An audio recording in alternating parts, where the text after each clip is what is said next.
السلام علیکم۔ آج کا ناول ٹائٹل ہے آخری خط۔ چلیے مل کے سٹارٹ کرتے ہیں۔ بعض خطوط کبھی اپنی منزل تک نہیں پہنچتے مگر ان میں لکھے ہوئے جذبات عمر بھر دلوں میں رہ جاتے ہیں۔ کبھی ایک ادھورا خط پوری زندگی کی سب سے مکمل محبت بن جاتا ہے۔ سردیوں کی ایک خاموش شام تھی۔ سورج غروب ہونے سے پہلے آسمان پر سنہری روشنی بکھیر رہا تھا اور شہر کی پرانی گلیوں میں ہلکی ہلکی ٹھنڈی ہوا چل رہی تھی۔ انہی گلیوں میں واقع ایک قدیم لائبریری کے کونے میں ماہین ہمیشہ کی طرح اپنی پسندیدہ کتابوں کے درمیان بیٹھی تھی۔ اسے لفظوں سے محبت تھی، شاید اسی لیے انسان اکثر وہ سب کچھ الفاظ سے کہہ دیتا ہے جو آنکھیں بھی بیان نہیں کر پاتی۔ وہ جو یتیم تھی، والد ایک حادثے میں دنیا سے چلے گئے اور ماں کئی سال بیماری سے لڑنے کے بعد ہمیشہ کے لیے خاموش ہو گئی تھی۔ اب اس کی دنیا صرف اس کی خالہ، چند پرانی کتابیں اور اس کی چھوٹی سی ملازمت تھی۔ وہ ایک اشاعتی ادارے میں ایڈیٹر تھی جہاں وہ دوسروں کی کہانیاں درست کرتے کرتے اپنی زندگی کی ادھوری کہانی بھولنے کی کوشش کرتی تھی۔ ہر شام کام کے بعد وہ اسی لائبریری میں آتی، چند گھنٹے کتابوں کے ساتھ گزارتی اور پھر خاموشی سے گھر واپس چلی جاتی۔ اسے معلوم نہیں تھا کہ اسی لائبریری میں بیٹھا ایک شخص کئی دنوں سے صرف کتابیں نہیں بلکہ اسے بھی پڑھنے کی کوشش کر رہا تھا۔ اس کا نام ریحان تھا، لمبا قد، سنجیدہ شخصیت، نرم لہجہ اور آنکھوں میں عجیب سی اداسی۔ وہ شہر کے ایک معروف آرکیٹیکٹ کا بیٹا تھا مگر اس نے اپنے والد کے کاروبار کی بجائے ادب کو اپنا شوق بنایا تھا۔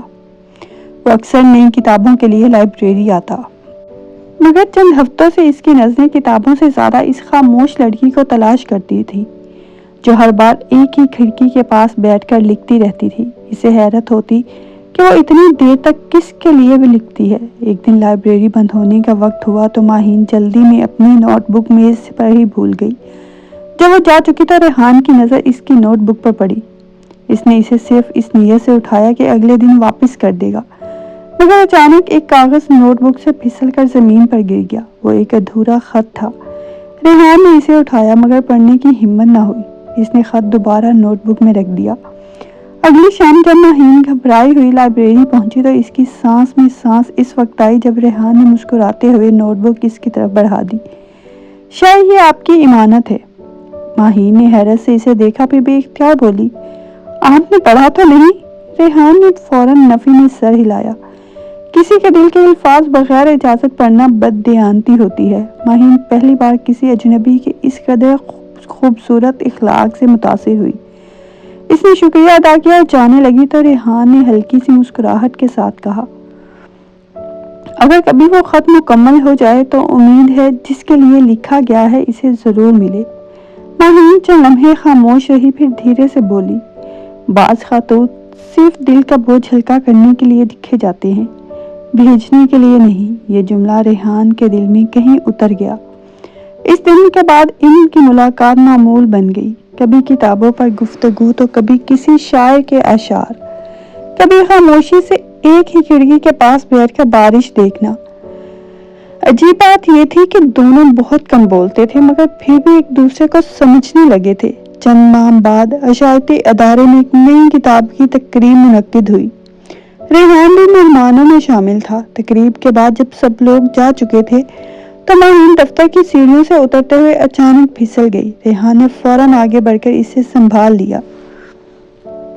چند لمحوں کے لیے دونوں ایک دوسرے کے بہت قریب تھے۔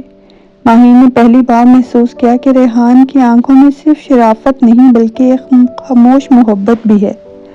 وہ جلدی سے الگ ہوئی اور نظریں جھکا لی۔ ریحان نے مسکرا کر کہا، لگتا ہے قسمت بار بار ہمیں ایک دوسرے سے ٹکرا رہی ہے۔ ماہین نے بھی ہلکی سی مسکراہٹ کے ساتھ جواب دیا، شاید یا پھر صرف اتفاق ہے۔ مگر دل جانتا تھا کہ یہ صرف اتفاق نہیں رہا۔ وقت کے ساتھ ریحان کی محبت گہری ہوتی گئی مگر وہ اظہار سے ڈرتا تھا۔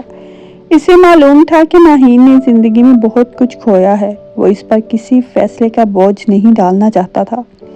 اس نے سوچا کہ وہ اپنی محبت کا اظہار ایک خط کے ذریعے کرے کیونکہ وہ مانتا تھا کہ کچھ جذبات زبان سے زیادہ خوبصورتی سے کاغذ پر اتارے جاتے ہیں۔ کئی راتیں جا کر اس نے ایک خط لکھا، ہر لفظ دل سے نکلا تھا۔ اس نے آخر میں صرف ایک جملہ لکھا، اگر تم انکار بھی کر دو گی تو میں تمہاری عزت ہمیشہ اسی طرح کرتا رہوں گا، کیونکہ محبت کا مطلب صرف حاصل کرنا نہیں ہوتا۔ اگلے دن اس نے ارادہ کیا کہ لائبریری میں وہ خط ماہین کو دے دے گا، مگر قسمت کو کچھ اور ہی منظور تھا۔ اسی دوپہر ریحان کے والد کو شدید دل کا دورہ پڑا۔ گھر میں ہنگامہ مچ گیا۔ وہ خط اس کی جیکٹ کی جیب میں ہی رہ گیا اور وہ سیدھا ہسپتال پہنچ گیا۔ کئی دن اسی بھاگ دوڑ میں گزر گئے۔ ادھر ماہین روز لائبریری آتی مگر ریحان کہیں نظر نہ آتا۔ اس کی خاموشی اب اسے بے چین کرنے لگی تھی۔ وہ خود بھی نہیں سمجھ پا رہی تھی کہ وہ ہر شام دروازے کی طرف کیوں دیکھتی رہتی ہے۔ ایک ہفتے بعد ریحان واپس آیا مگر جیسے پہلے جیسا نہیں تھا۔ اس کے چہرے پر تھکن اور آنکھوں میں گہری اداسی تھی۔ اس نے کئی بار جیب میں رکھا ہوا خط نکالنے کی کوشش کی مگر ہر بار کوئی نہ کوئی رکاوٹ آ جاتی۔ اسی دوران ریحان کی والدہ نے اس پر دباؤ ڈالنا شروع کر دیا کہ وہ اپنے مرحوم دوست کی بیٹی عائشہ سے شادی کر لے۔ وہ برسوں پہلے کیا گیا ایک وعدہ پورا کرنا چاہتی تھی۔ ریحان ہر روز اسی دباؤ اور اپنی محبت کے درمیان ٹوٹنے لگا۔ دوسری طرف ماہین کو بھی محسوس ہونے لگا کہ ریحان اس سے دور ہو رہا ہے۔ ایک شام وہ لائبریری سے نکل رہی تھی کہ اس نے اتفاقاً ریحان کو اپنی والدہ اور ایک خوبصورت لڑکی کے ساتھ دیکھا۔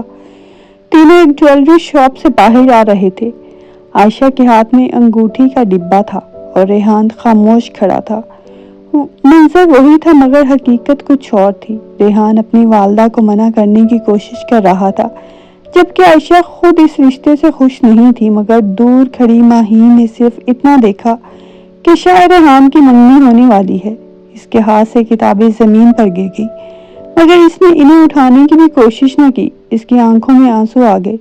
اس نے خود سے صرف ایک جملہ کہا، شاید میری قسمت میں محبت نہیں، صرف اس کا احساس لکھا تھا۔ اسی رات ریحان نے فیصلہ کر لیا کہ وہ اگلے دن ہر حال میں ماہین کو وہ خط دے دے گا، مگر اسے کیا معلوم تھا کہ قسمت نے اس خط کے لیے ایک اور امتحان لکھ رکھا ہے، کیونکہ اگلی صبح وہ خط اپنی منزل تک پہنچنے کے بجائے ہمیشہ کے لیے گم ہونے والا تھا، اور یہی گمشدہ خط دو محبت کرنے والے دلوں کے درمیان ایسی دیوار کھڑی کر دے گا جسے وقت بھی آسانی سے نہ گرا سکے گا۔ رات بھر ماہین کو نیند نہ آ سکی۔ ہر بار آنکھیں بند کرتی تو جویلری شاپ کے باہر کھڑا ریحان نظر آ جاتا، اس کے ساتھ وہ اجنبی لڑکی اور اس کے ہاتھ میں انگوٹھی کا ڈبہ۔ اس نے سینکڑوں بار خود کو سمجھانے کی کوشش کی کہ شاید وہ جو سوچ رہی ہے وہ حقیقت نہ ہو، مگر دل جب زخمی ہو جائے تو وہ دلیل نہیں مانتا، صرف درد محسوس کرتا ہے۔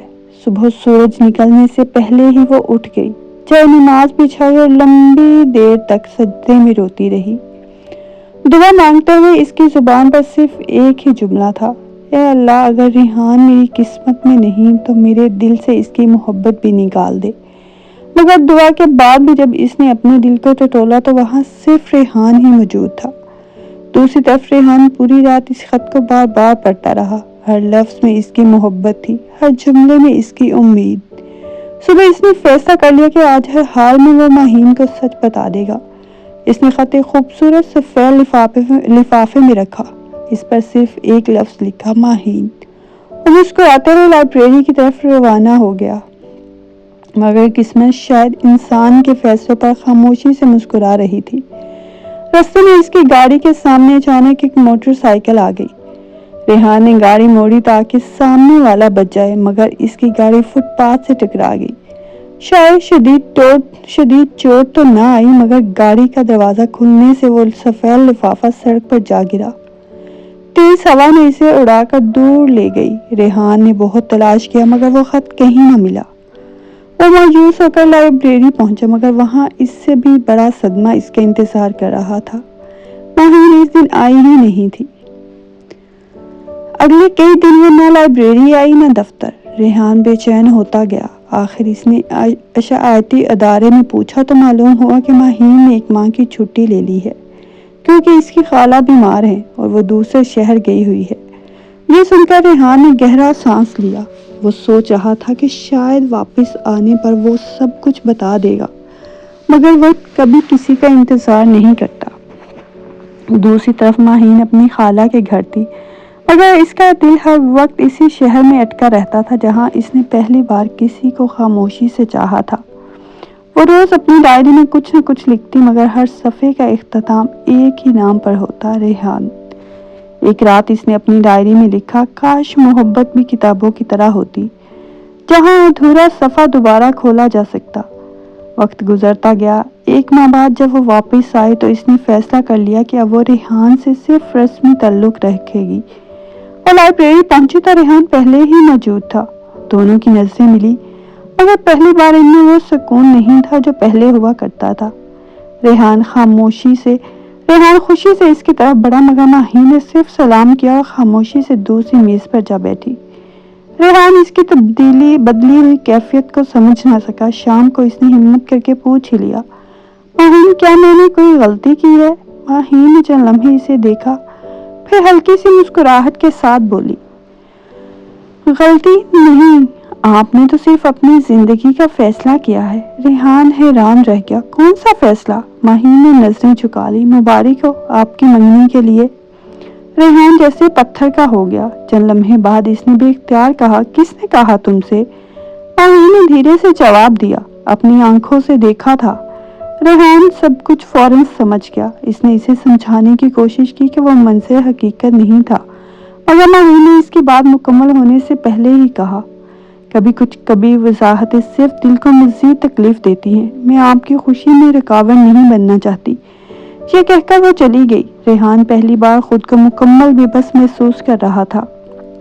اگر وہ خط گم نہ ہوتا تو شاید آج یہ سب نہ ہوتا۔ اسی شام عائشہ نے خود ریحان سے ملاقات کی۔ اس نے صاف الفاظ میں کہا، میں جانتی ہوں آپ کسی اور سے محبت کرتے ہیں اور میں بھی اس رشتے کے حق میں نہیں، میں کل ہی خالہ جان سے بات کر لوں گی۔ ریحان نے شکر گزار نظروں سے اس کی طرف دیکھا، مگر اس وقت تک بہت دیر ہو چکی تھی۔ ماہین نے دل ہی دل میں ریحان کو ہمیشہ کے لیے اپنی دعاؤں کے حوالے کر دیا۔ چند ہفتوں بعد اسے ایک بڑی اشاعتی کمپنی سے بیرون ملک ملازمت کی پیشکش ہوئی۔ یہ اس کا برسوں کا خواب تھا، مگر آج اسے محسوس ہو رہا تھا کہ خواب پورے ہونے کی خوشی بھی ادھوری ہو سکتی ہے۔ اس نے خاموشی سے وہ آفر قبول کر لی اور کسی کو بتائے بغیر جانے کی تیاری شروع کر دی۔ ادھر ریحان نے جب یہ خبر سنی تو اس کے قدموں تلے زمین نکل گئی۔ وہ سیدھا ماہین کے گھر پہنچا، مگر وہاں دروازے پر تالا لگا تھا۔ پڑوس میں رہنے والی ایک بزرگ خاتون نے بتایا، بیٹا وہ کل صبح ہمیشہ کے لیے جا رہی ہے۔ یہ سن کر ریحان کی سانس جیسے رک گئی۔ پوری رات وہ سو نہ سکا۔ اس نے گھر آ کر اپنی میز کی دراز کھولی۔ وہاں ایک خالی لفافہ رکھا تھا، بالکل ویسا ہی جیسا اس گمشدہ خط کا تھا۔ اس نے اسی رات دوبارہ ایک نیا خط لکھا۔ ہر لفظ کے ساتھ اس کی آنکھوں سے آنسو کاغذ پر گر رہے تھے۔ اگر یہ خط بھی تم تک نہ پہنچ سکا تو شاید میری محبت بھی ہمیشہ ادھوری رہ جائے گی، مگر قسمت ابھی اپنا آخری فیصلہ سنانے والی تھی، کیونکہ اگلی صبح ریحان جب وہ آخری خط لے کر ایئرپورٹ کی طرف روانہ ہو گیا تو اسے ایک ایسی حقیقت معلوم ہوئی جو نہ صرف اس کی بلکہ ماہین کی پوری زندگی بدل دے گی۔ صبح کا آسمان ہلکے بادلوں سے ڈھکا ہوا تھا۔ ریحان نے رات بھر ایک لمحہ بھی آنکھ نہ بند کی۔ اس کے سامنے میز پر رکھا سفید لفافہ بار بار اسے اپنی طرف متوجہ کر رہا تھا۔ اس لفافے میں صرف چند صفحات نہیں بلکہ اس کے دل کے وہ تمام جذبات قید تھے جو وہ برسوں سے ماہین سے کہنا چاہتا تھا۔ اس نے خط کو سینے سے لگایا، گہرا سانس لیا اور جلدی سے ایئرپورٹ کی طرف روانہ ہو گیا۔ رستہ بھر اس کے دل میں صرف ایک ہی دعا تھی کہ وہ وقت پر پہنچ جائے۔ دوسری طرف ماہین ایئرپورٹ کے انتظار گاہ میں خاموش بیٹھی تھی۔ اس کے ساتھ ہاتھ میں پاسپورٹ تھا، مگر نظریں بار بار داخلی دروازے کی طرف اٹھ جاتی تھی۔ وہ خود سے ناراض تھی کہ آخر کیوں اسے اب بھی کسی کے آنے کی امید تھی۔ اس نے دل کو سخت کرنے کی کوشش کی اور سوچا، اگر اسے میری پرواہ ہوتی تو وہ بہت دور پہلے آ جاتا۔ اعلان ہوا کہ پرواز میں سوار ہونے کا وقت قریب ہے۔ اسی لمحے ریحان ہامتا ہوا ایئرپورٹ کے اندر داخل ہوا، مگر سیکورٹی عملے نے اسے آگے جانے سے روک دیا۔ اس نے بے بسی سے کہا، صرف 2 منٹ، مگر صرف ایک شخص سے ملنا ہے۔ مگر قائد کے آگے اس کی کوئی بات نہ سنی گئی۔ اسی دوران اس کی نظر دور بیٹھی ماہین پر پڑی۔ وہ آواز دینا چاہتا تھا، مگر ارد گرد کے شور میں اس کی آواز اس تک نہ پہنچ سکی۔ اس نے فوراً وہ سفید لفافہ ایئرپورٹ اہلکار کو دیتے ہوئے کہا، براہ کرم یہ خط صرف اس لڑکی تک پہنچا دیجیے۔ قسمت نے شاید اس بار اس پر رحم کر لیا۔ اہلکار نے